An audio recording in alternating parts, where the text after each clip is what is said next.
प्रश्न 8, वह सबसे छोटी संख्या ज्ञात कीजिए जिसे 6, 15 और 18 से भाग देने पर प्रत्येक दशा में 5 शेष रहे। सबसे पहले हम सबसे छोटी ऐसी संख्या ज्ञात करेंगे जिसमें 6, 15 और 18 का भाग देने पर शेषफल 0 बचे। तो ऐसी संख्या 6, 15 और 18 तीनों संख्याओं का लघुत्तम समापवर्त्य होगी। तो चलिए सबसे पहले हम इनका लघुत्तम समापवर्त्य ज्ञात कर लेते हैं। सर्वप्रथम हम अभाज्य संख्या 2 का भाग करेंगे। 2 का भाग 6 में 3 बार और 15 में पूरी बाहर नहीं जाएगा। 15 को हम ऐसे ही उतारेंगे और 2 का भाग 18 में 9 बार जाएगा। अब 3, 15 और 9 में से किसी भी संख्या में 2 का भाग नहीं जाता है, इसलिए हम अभाज्य संख्या 3 का भाग करेंगे। 3 का भाग 3 में 1 बार, 15 में 5 बार और 9 में 3 बार जाएगा। पुनः हम अभाज्य संख्या 3 का भाग करेंगे। 1 को हम ऐसे ही उतारेंगे। 3 का भाग 5 में पूरी बार नहीं जाता है, इसलिए हम इसे 5 ही लिखेंगे। 3 का भाग 3 में 1 बार जाता है। अब हम 5 का भाग करेंगे। 5 का भाग 1 में पूरी बार नहीं जाता है, 1 को हम 1 ही लिखेंगे। 5 का भाग 5 में 1 बार जाएगा और इस 1 को हम 1 ही लिखेंगे। इस प्रकार 6, 15 और 18 का लघुत्तम समापवर्त्य बराबर होगा 2 गुना 3 गुना 3 गुना 5। इन संख्या को गुना करने पर गुणनफल 90 प्राप्त होगा। तो दोस्तों 90 ऐसी सबसे छोटी संख्या होगी जिसमें 6, 15 और 18 का भाग देने पर शेषफल 0 बचेगा। अब हमें सबसे छोटी ऐसी संख्या ज्ञात करनी है जिसमें 6, 15 और 18 का भाग देने पर शेषफल 5 बचे। तो इसके लिए हम 90 में 5 जोड़ेंगे, अतः वह संख्या बराबर 90 धन 5 बराबर 95। प्रश्न 9, 4 अंकों की सबसे छोटी संख्या ज्ञात कीजिए जो 18, 24 और 32 से विभाजित है। तो दोस्तों 4 अंकों की सबसे छोटी संख्या हमें ज्ञात करनी है जो कि 18, 24 और 32 से विभाजित हो। तो सबसे पहले हम 18, 24 और 32 से विभाजित होने वाली सबसे छोटी संख्या ज्ञात करेंगे। वो सबसे छोटी संख्या इन तीनों का सबसे छोटा कॉमन मल्टीपल होगा, अर्थात इन तीनों संख्याओं का लघुत्तम समापवर्त्य होगा। तो चलिए सर्वप्रथम हम इनका भाग विधि से लघुत्तम समापवर्त्य ज्ञात कर लेते हैं। सबसे पहले हम 2 का भाग करेंगे। 2 का भाग 18 में 9 बार, 24 में 12 बार और 32 में 16 बार जाएगा।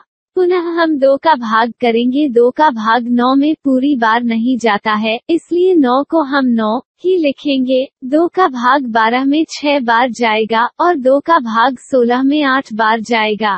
फिर से हम 2 का भाग करेंगे। 9 को हम ऐसे ही लिखेंगे। 2 का भाग 6 में 3 बार जाएगा और 2 का भाग 8 में 4 बार जाएगा। पुनः हम 2 से भाग करेंगे। 9 और 3 को हम ऐसे ही उतारेंगे। 2 का भाग 4 में 2 बार जाएगा। फिर से हम 2 का भाग करेंगे। 9 और 3 को हम ऐसे ही लिखेंगे। 2 का भाग 2 में 1 बार जाएगा। अब हम अभाज्य संख्या 3 से भाग करेंगे। 3 का भाग 3 में 1 बार, 9 में 3 बार और इस 1 को हम 1 ही लिखेंगे क्योंकि इसमें 3 का भाग पूरी बार नहीं जाता है। अंत में हम फिर से 3 से भाग करेंगे। 1 और 1 को ऐसे ही लिखेंगे। 3 का भाग 3 में 1 बार जाएगा। इस प्रकार 18, 24 और 32 का लघुत्तम समापवर्त्य बराबर होगा 2 गुना 2 गुना 2 गुना 2 गुना 2 गुना 3 गुना 3 बराबर 288। तो 288 3 अंकों की सबसे छोटी संख्या होगी जो 18, 24 और 32 से पूर्णतया विभाज्य है। लेकिन हमें 4 अंकों की सबसे छोटी संख्या ज्ञात करनी है जो इन तीनों संख्याओं से विभाजित हो। तो उस संख्या को ज्ञात करने के लिए हम सबसे पहले यह जांच करेंगे कि 18, 24 और 32 से विभाजित होने वाली 3 अंकों की सबसे बड़ी संख्या कौन सी है। तो इसके लिए हम 4 अंकों की सबसे छोटी संख्या 1000 में 288 का भाग करेंगे। 288 का भाग 1000 में 3 बार जाएगा। 288 गुना 3 बराबर 864 होता है। हम 1000 में से 864 को घटाएंगे तो यह 136 बचेगा। अर्थात 3 अंकों की सबसे बड़ी संख्या जो 18, 24 और 32 से विभाजित है, वह 1000 से 136 कम यानी 864 है। अब 288 का जो अगला मल्टीपल होगा, वह 864 से 288 अधिक होगा। तो हम 864 में 288 जोड़ेंगे। जोड़ने पर यह 1152 आएगा। अब देखिए 1152 में 4 अंक हैं, इसलिए 4 अंकों की सबसे छोटी संख्या जो 18, 24 और 32 से पूर्णतया विभाज्य है, वह 1152 होगी। यही इस प्रश्न का उत्तर होगा। इससे आगे के प्रश्नों को हमारे मैथ्स एक्सपर्ट धीरेन्द्र पंत जी हल कराएंगे। प्रश्न 10, निम्नलिखित संख्याओं का लौसौ ज्ञात कीजिए जिनमें एक संख्या सदैव 3 का एक गुणज है। अब नीचे से आपसे प्रश्न पूछा गया है, प्राप्त लौसौ में एक सामान्य गुण का कीजिए। क्या लौसौ प्रत्येक स्थिति में दोनों संख्याओं का गुणनफल है? क्या हम यह निष्कर्ष निकाल सकते हैं कि दो संख्याओं का लौसौ सदैव 3 का एक गुणज है? तो सबसे पहले हम ए भाग को देखते हैं। ए भाग में हमारे पास संख्याएं हैं 9 और 4। तो हम 9 और 4 का लौसौ ज्ञात करेंगे। 9 और 4 में सबसे पहले हम अभाज्य संख्या 2 का भाग देंगे। 2 का भाग 9 में पूरी बार नहीं जाता है, तो इसे हम 9 ही लिखेंगे। और 4 में 2 का भाग 2 बार जाएगा। पुनः हम 2 से भाग करेंगे। 9 में पूरी बार नहीं जाता है, तो 9 लिखेंगे और 2 में 2 का भाग 1 बार जाएगा। अब हम इसे अभाज्य संख्या 3 से विभाजित करेंगे। 3 का भाग 9 में 3 बार। पुनः हम 3 से भाग देंगे। 3 का भाग 3 में 1 बार। तो इस प्रकार 9 और 4 का लौसौ प्राप्त होगा 2 गुणा 2 गुणा 3 गुणा 3। इन सभी संख्याओं को हम गुणा करेंगे तो गुणनफल आपको मिलेगा 36। तो यहाँ पर आप देख रहे हैं, तो यह लौसौ 9 और 4 के गुणनफल के बराबर है। यानी यदि हम 9 और 4 को गुणा करेंगे तो यह 36 प्राप्त होगा और लौसौ भी हमारा अभी 36 ही प्राप्त हुआ है। तो यहाँ पर गुणनफल लौसौ के बराबर ही है। और 36 3 का एक गुणज भी है, क्योंकि 3 का भाग 36 में पूरी बार यानी 12 बार जाता है। अब हम बी भाग को करते हैं। बी में हमारे पास संख्याएं हैं 12 और 5। तो सबसे पहले हम इसमें 2 का भाग देंगे। 2 का भाग 12 में 6 बार और 5 में पूरी बार नहीं जाता है, तो हम 5 को 5 ही लिखेंगे। पुनः 2 से विभाजित करेंगे। 2 का भाग 6 में 3 बार। अब हम 3 और 5 के लिए सर्वप्रथम 3 से ही भाग करेंगे और फिर 5 से भाग देंगे। तो इस प्रकार 12 और 5 का लौसौ बराबर हो जाएगा 2 गुणा 2 गुणा 3 गुणा 5। इन सभी संख्याओं को गुणा करके गुणनफल मिलेगा 60। तो यदि हम इसे ध्यान से देखें, 60 जो लौसौ प्राप्त हुआ है वह दी गई संख्या 12 और 5 के गुणनफल यानी 60 के बराबर ही है। तो यहाँ पर संख्याओं का गुणनफल उनके लौसौ के बराबर प्राप्त हो रहा है और 60 जो है वह 3 का एक गुणज भी है। सी 6 and 5, 6 और 5। तो सर्वप्रथम हम 2 से भाग करेंगे। 2 का भाग 6 में 3 बार जाएगा और 5 में पूरी बार नहीं जाता है, तो इसे हम 5 ही लिखेंगे। अब हम इसे 3 से भाग देंगे। 3 का भाग 3 में 1 बार और 5 को हम वैसे ही लिखेंगे। पुनः हम 5 से भाग करेंगे तो 6 और 5 का जो लौसौ प्राप्त होगा वह होगा 2 गुणा 3 गुणा 5 यानी 30। अब देखिए जो लौसौ आ रहा है 30, वह 6 और 5 के गुणनफल के बराबर ही है। 6 और 5 को गुणा करके भी 30 ही आएगा और 30 3 का एक गुणज भी है। तो तीसरी स्थिति में भी आप देख रहे हैं कि संख्याओं का लौसौ उनके गुणनफल के बराबर है और 3 का गुणज भी है। प्रश्न का चौथा भाग है 15 और 4। तो 2 से हम इसमें भाग करेंगे। 2 का भाग 4 में 2 बार जाएगा। पुनः 2 से भाग करेंगे। उसके बाद हम 3 से इसमें भाग देंगे। 3 का भाग 15 में 5 बार। अब 5 में 5 का ही भाग जाएगा। तो 15 और 4 का जो लौसौ प्राप्त होगा वह 2 गुणा 2 गुणा 3 गुणा 5 अर्थात 60 प्राप्त होगा।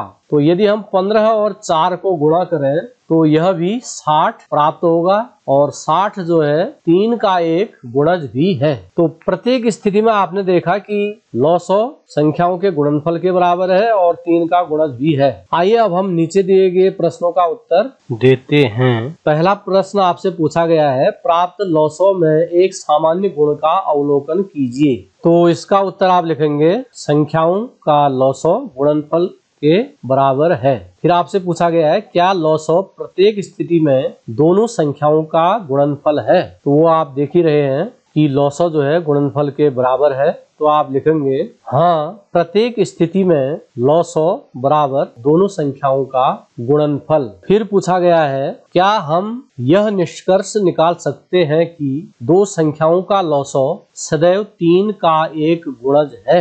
तो चलिए एक उदाहरण हम लेते हैं, जैसे कि 4 और 8। तो यदि हम 4 और 8 का लॉसो ज्ञात करें तो यह 8 प्राप्त होगा। क्या 8 3 का गुणज है? आप देखेंगे कि 8 जो है 3 का गुणज नहीं है। तो प्रश्न में जो आपको पूछा गया है, क्या लॉसो सदैव 3 का गुणज है, तो यह सत्य नहीं है। तो हम कहेंगे नहीं, प्रत्येक स्थिति में ऐसा नहीं हो सकता है। ऐसा तभी संभव होगा जब दी गई संख्याओं में से कोई एक संख्या अथवा सभी संख्याएं 3 का गुणज होंगी, तभी उनका लॉसो 3 का गुणज प्राप्त होगा, अन्यथा नहीं। प्रश्न 11, निम्नलिखित संख्याओं का लॉसो ज्ञात कीजिए जिनमें एक संख्या दूसरी संख्या का एक गुणनखंड है। तो इसमें आपको संख्याएं इस प्रकार से दी गई हैं कि एक संख्या दूसरी का गुणनखंड होगी। पहला भाग दिया गया है 5 और 20। 5 और 20 में 5 20 का गुणनखंड है और 20 5 का एक गुणज है। तो देखते हैं हम इसका लॉसो ज्ञात करते हैं, हमें क्या प्राप्त होता है। तो सर्वप्रथम हम इसे अभाज्य संख्या 2 से विभाजित करेंगे।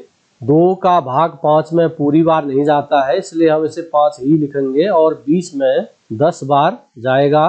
पुनः हम 2 से विभाजित करेंगे, 2 का भाग 10 में 5 बार जाएगा। अब हम इसे 5 से भाग देंगे तो यह 1 और 1 प्राप्त होगा। तो 5 और 20 का जो लॉसो है वह प्राप्त होगा 2 गुणा 2 गुणा 5।